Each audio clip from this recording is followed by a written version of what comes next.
ভাই মানে বশির সাহেবের এক ভাই জামাত করেন, এক ভাই আওয়ামী লীগ করেন, উনি আবার এই সরকারের সঙ্গে আছেন। ওনার নামে আবার এই আন্দোলনের সময় মামলাও হয়েছিল। যাই হোক, সেগুলো অন্য হিসাব, ওই আলোচনায় যাচ্ছি না। এই বশিরউদ্দিন সাহেব নেত্রকোনায় গিয়েছিলেন। উনি গিয়েছিলেন সেখানে এই যে হা ভোটের পক্ষে প্রচারণা চালানোর জন্য। ওখানে যে উনি অনেক কথা বলেছেন, আগের সরকারের বদনাম, আগের সরকার কিভাবে অনেকগুলো ল্যান্ডপোর্ট বানিয়েছেন, সেই ল্যান্ডপোর্ট কোনোই কাজে লাগে না, কিভাবে সোনালী ব্যাগ বানাইছিল যা নাকি অ্যাবসলিউট বোগাস। এই আগের আমলকে হিরক রাজার দেশে উনি মানে তুলনা করেছেন, এটা নাকি ওনার প্রিয় মুভি, এগুলি সবই উনি বলেছেন। ঠিক আছে, এই সমস্ত সুইপিং কমেন্ট নিয়ে আমি তেমন কোনো মন্তব্য করতে চাই না। বাট উনি এক জায়গায় যে বলছেন যে মানুষ যখন বিনিয়োগ করবে দেখতে হবে যে সেটা যেন তার চেয়ে বেশি ফেরত আসে। উনি এই ব্যবসায়িক দৃষ্টিভঙ্গির কথা বলেছেন। এবং তারপর উনি যে মারাত্মক কথা বলেন, যে ম্যাজিক সেন্টেন্সগুলো ইউজ করেছেন, এটা আপনারা একটু শুনুন। শোনা দরকার, আপনাদের জানা দরকার যে কাদের কবলে আমরা আছি। উনি বলেছেন, আমরা যদি Feel revitalized in the forest at Akosana Forest Spa. Padma bridge না বানিয়ে ওই টাকা ইরিগেশনে ব্যয় করতাম, ইরিগেশন মানে সেচে ব্যয় করতাম, তাহলে চালের দাম 5 টাকা কমে যেত। আজকে আমার 20 টাকা চালের দাম বেড়ে গেছে বিকজ অফ পদ্মা ব্রিজের দায় পরিশোধ করতে যেয়ে। আমার লাভটা কি হয়েছে বুঝেন?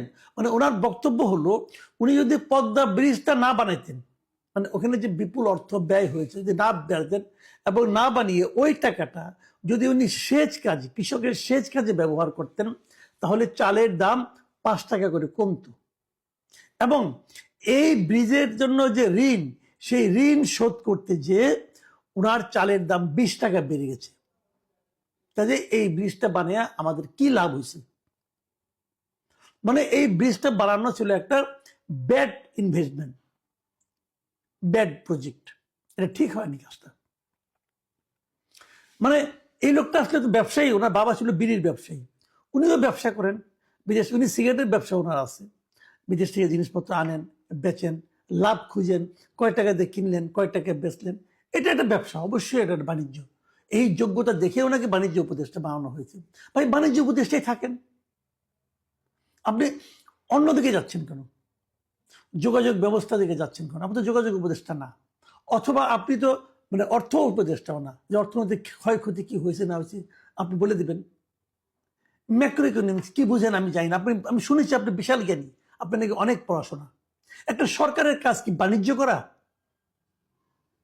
একটা সরকারের কাজ কি বাণিজ্য করা, দোকানদারি করা? যে কাজটা আপনি করেন ওইটা করা? সরকার কি মুনাফার জন্য কাজ করে? সরকার কাজ করে জনগণের সুবিধার জন্য। এই পদ্মা ব্রিজে প্রতিদিন কত লোক যাতায়াত করে আপনি জানেন? কোনো ধারণা আছে? মিনিমাম এই পদ্মা ব্রিজ দিয়ে 1 লক্ষ লোক দৈনিক যাতায়াত করে, এবং এই পদ্মা ব্রিজটা পার হতে তাদের মাত্র 10 মিনিট সময় লাগে। আগে এটা পার হতে তাদের মিনিমাম 2 থেকে 3 ঘন্টা সময় লাগতো। তো কত মানুষের কত কর্মঘণ্টা বেঁচে যায় আপনি জানেন, বুঝেন? Critics are calling H is for Hawk the stuff of life. I've been having these dreams of goshawks. It's Claire Foy at her best. Life's real, serious, and beautiful. Remember, smile. H is for Hawk, only in cinemas January 23rd. আপনার যে বাণিজ্য, আপনার যে বাণিজ্যিক হিসাব, আপনার যে ব্যবসায়িক হিসাব, আপনার বাবার যে বিড়ির হিসাব, তার সঙ্গে মেলে? আপনি কিসের সঙ্গে কি মিলাচ্ছেন ভাই? আপনি এই ডায়লগ দিয়েছেন নেত্রকোনায়, যে দেন না বরিশালে, যে দেন না রাজবাড়িতে, যে দেন না ফরিদপুরে, দেন না। মব কাহাকে বলে দেখবেন তখন পাবলিক তো আপনাকে থাপড়াই বিদায় করবো ভাই। যারা এর সুফল ভোগী তাদের সঙ্গে যে দেন না, যে আলাপটা করেন, দেখেন ওই মানুষগুলো আপনাকে কি বলে। তারা চালের দাম যখন 5 টাকা বাড়ে তখন তারাই চাল 5 টাকা বেশি দিয়ে কিনে, এবং চালের দামের সঙ্গে একটা ব্রিজ তৈরির কি সম্পর্ক আছে এটা এখন পর্যন্ত আমি বুঝি না। আপনি তো কৃষিমন্ত্রী, আপনি কি বুঝাইতে পারবেন? আপনি বোঝাতে পারবেন যে একটা ব্রিজ তৈরির সঙ্গে, একটা অবকাঠামো তৈরির সঙ্গে, যোগাযোগ ব্যবস্থাকে আধুনিকায়ন করার সঙ্গে, যোগাযোগ ব্যবস্থাকে সাধারণ মানুষের জন্য স্মুথ করার জন্য, এই ক্ষেত্রে এর সঙ্গে চালের মূল্য বৃদ্ধির কি সম্পর্ক আছে? বরঞ্চ আমি তো মনে করি এই ব্রিজটা হওয়ার কারণে পদ্মার ওপারে যারা চাল উৎপাদন করত তাদের চালটা আরো দ্রুত বেগে ঢাকা চলে আসে এবং সেই কৃষকরা বেটার মূল্য পায়, তার ইনভেস্টমেন্ট কমে যায়, তার পরিবহন খরচ কমে যায়। কি বুঝেন? মাইক পাইছেন আর যা ইচ্ছাতে বলে যাচ্ছেন, মানুষকে বোকা মনে করেন। আপনার এই কথা যত লোক শুনছে তারা সবাই জানে আপনি কত বড় একটা, মানে কি বলবো, আমি তার পাগল বলতে পারবো না, ছাগল বলতে পারবো না, আপনি কত বড় একটা মহাজ্ঞানী সবাই তো বুঝে গেছে রে ভাই। এবং আপনি দেখেন না সোশ্যাল মিডিয়ায় আপনার এই বক্তব্য নিয়ে কিভাবে ট্রল হচ্ছে। আমি শুনেছিলাম এই লোকটা নাকি লেখাপড়া জানার লোক, এইটার লেখাপড়ার দৌড়। আজকাল অবশ্য আমি দেখি অনেক বড় লোকের বাচ্চা কাচ্চা দেখি বিভিন্ন জায়গায় অক্সফোর্ড অমুক জায়গা থেকে তমুক জায়গায় ক্যামব্রিজ থেকে পড়াশোনা করে আসে। কিভাবে যায় পড়াশোনা করে পাস টাস করে নিশ্চিত, তাহলে কিভাবে বলে এগুলি টাকার জোরে নাকি মেধার জোরে আমি জানি না, উনি কিসের জোরে আমি তাও জানি না। এই ধরনের ননসেন্স কথাবার্তা যারা বলতে পারে যে পদ্মা ব্রিজ হওয়ার কারণে চালের দাম বেড়ে, ভাই আপনি হাসিনাকে পছন্দ করেন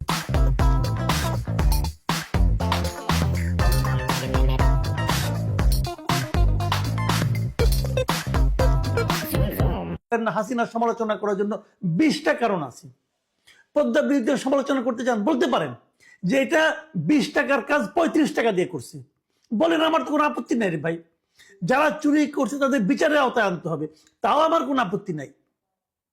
তাই হয়েছে আগের সরকার বড় বড় মেগা প্রজেক্ট করতে যে অনেক চুরি চামারি করেছে, তাদের মানে পরিচিত লোকজন, তাদের পিআরের লোকজন চুরি চামারি করেছে।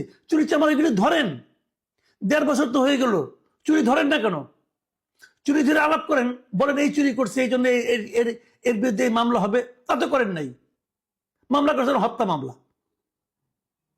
সমস্ত মন্ত্রীদের বিরুদ্ধে হত্যা মামলা করে রাখছেন। এটা চুরি করেন না, এটা ধরেন না।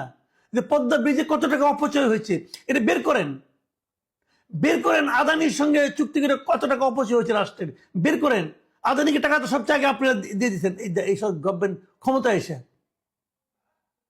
আদানির ওখানে এত টাকা চুক্তি করার ফলে কেউ না কেউ নাকি কমিশন পায়, বলা বলি হচ্ছিল। তো সেই কমিশন এখন কে পাচ্ছে আপনাদের? বলেন না কেন? এখন কালকে বলবেন যে মেট্রো রেল করার কারণে আপনার গ্যাসের দাম বেড়ে গেছে, পরশুদিন বলবেন যে কি বলবো ভাই, একটা মানে পাগলের পাগল। প্রতিদিন বলবেন যে এই যে মহাসড়কগুলি যে ফ্লাইওভার করা হয়েছে, প্রত্যেকটা বাজারের উপর দেওয়া ডাবল লেনের রাস্তা করা হয়েছে, এটা করার কারণে জিনিসপত্রের দাম বেড়ে গেছে। ভাই এই সমস্ত লোকদের মন্ত্রিসভায় জায়গা হয়, এদের তো আরেকটা বিশেষ জায়গায় জায়গা হওয়া উচিত, পাবনায় জায়গা পাঠানো উচিত এদেরকে। অদ্ভুত অদ্ভুত। আচ্ছা আরেকজনের কথা বলি, এটা নিয়ে বেশি বলতে গেলে মাঝে মাঝে আবেগ প্রকট হয়ে যায়, তো দরকার নাই। আরেকজনের কথা, এটা আসলে আপনারা একটু হাসির খোরাক এখানে পাবেন। উনি হচ্ছেন স্বাস্থ্য উপদেষ্টা নূরজাহান বেগম। মানে ওনার সম্পর্কে আমি আগেও বলেছিলাম বহুবার যে এই ভদ্রমহিলা কিভাবে স্বাস্থ্য উপদেষ্টা হলেন এটা আমি বুঝি নাই। কিন্তু উনি গ্রামীণ ব্যাংকে চাকরি করতেন, ঠিক আছে, ইউনুস সাহেবের খুবই ক্লোজ। ইউনুস সাহেবের বাড়ি, ওনার বাড়ি পাশাপাশি বাড়ি, আগের থেকে হয়তো পরিচয় ছিল, শৈশব থেকে অথবা কৈশোর থেকে অথবা যৌবন থেকে, আমি জানি না, হয়তো খুব ক্লোজ, এই জন্য ওনাকে একটা জায়গায় বসাইতে হবে, বসাই দিয়েছেন। এই স্বাস্থ্য উপদেষ্টা গিয়েছে হানা ভোটের প্রচার চালাতে। যে উনি কি বলেছেন শুনেন। উনি বলেছেন, Welcome to Wagamama, where opposites attract. I'm thick, creamy, and saucy. I actually don't have any meat on my bones, but I'm sure to keep you satisfied. Everyone keep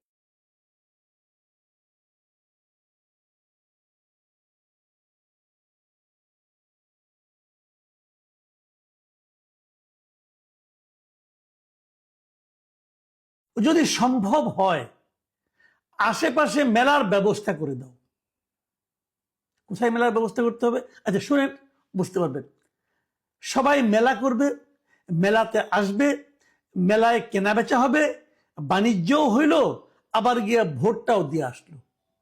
মানে বুঝতে পেরেছেন তো, যে আপনি প্রত্যেকটা ভোট কেন্দ্রের আশেপাশে উনি মেলার ব্যবস্থা করতে বলছেন। তাহলে কি হবে? সবাই ওই মেলায় যাবে, যে মেলায় যায় আনন্দ ফুর্তি করবে, ওখানে কিছু বাণিজ্য টাণিজ্য করবে, এবং যারা নাকি মেলায় যাবে, মেলা দেখতে যাবে, তারা যে ভোটটা দিয়ে আসবে, তাদের ভোটের উপস্থিতি বাড়বে। ভোট কেন্দ্রের আশেপাশে মেলা বসিয়ে দিন, ভাই পৃথিবীতে কত রকম পাগল দেখছেন আপনারা, বলেন দেখি, কত রকম দেখছেন? ভোট কেন্দ্রের আশেপাশে মেলা বসাইতে দিবে ইলেকশন কমিশন, দিবে সরকার। এই যে ভদ্র মহিলা, ভাই এগুলি হলো কি এক্সপায়ার্ড জিনিস, বুঝছেন, মানে মেয়াদ উত্তীর্ণ জিনিস। এই মেয়াদ উত্তীর্ণ লোকজনকে নিয়ে আসছেন আপনি ক্যাবিনেটে, তাদের দিয়ে আপনি দেশের সংস্কার করবেন, দেশ ঠিক করে ফেলাবেন। আমাদের দুর্ভাগ্য জাতি হিসাবে আমরা এদের কবলে পড়ে গেছি। আরো আপনি যতই হাসি করেন, যতই বিরক্ত হন, যতই কৌতুক করেন, আপনার আমার মানে আপনার নিয়তি হচ্ছে আরো 3 সপ্তাহ এদেরকে আমাদের সহ্য করতে হবে। প্রিয় দর্শক, আপনাদের সহ্য ক্ষমতার জন্য আল্লাহ আপনাদের সহ্য করার ক্ষমতা দিন, এই প্রার্থনা করছি। আল্লাহ হাফিজ।